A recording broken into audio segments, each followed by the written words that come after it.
As the spiritual leader of the Onondaga Nation, Tadodaho, Sidney Hill is involved in a multitude of issues and events involving the nation. His guidance has been especially important during this repatriation process. Tony Gagne has been involved with this repatriation from the very beginning as well, and he has graciously made a replica belt for the OHA, for which we are extremely touched and grateful. Wendy Gagne has been an important representative from the nation on this and many other joint initiatives, as has Chief Jake Edwards, on many joint initiatives that we are exploring together with OHA and the Onondaga Nation. All of us have worked very closely and very harmoniously to make this repatriation a reality. And now I'd like to invite Tadodaho Sidney Hill to the podium for his remarks and to introduce those who will speak on behalf of the nation. So, Tadodaho Sidney Hill.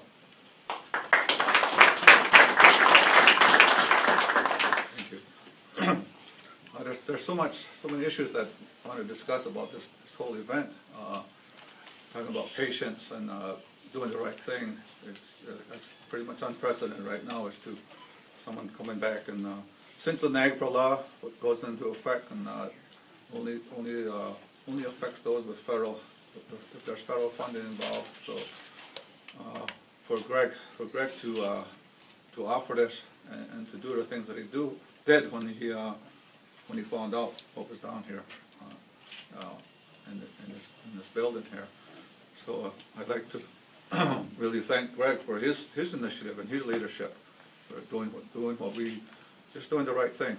You know, we had the NAGPRA laws, and I'm sure he's had some discussion with his own colleagues and as to whether this is the right thing to get this back.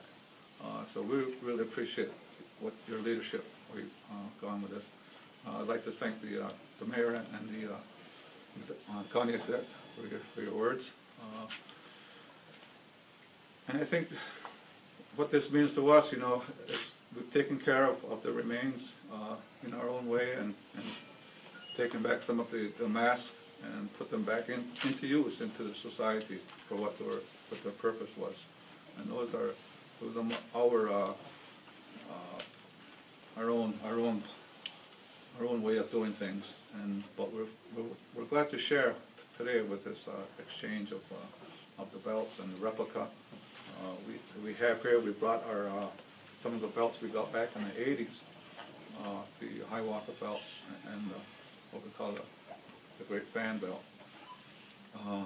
So there's a lot of history and a lot of stuff. I'm sorry that Oren Lyons isn't here. He was done a lot of the work in working with getting the NAGPRA law into effect. So he's way back in the 70s, and so he's done a lot of work. And I'm sure he wishes he could be here today. Of course, we've always there's still a lot of our masks, our remains, and they're still out there.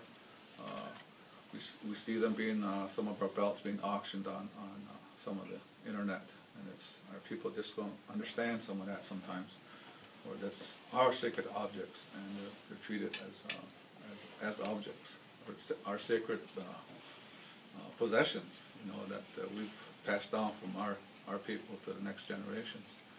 So to see these things to be auctioned off like they're puts a different kind of feeling to it when you see it treated this way. So there's still a lot of work and still a lot of things that we need to work on.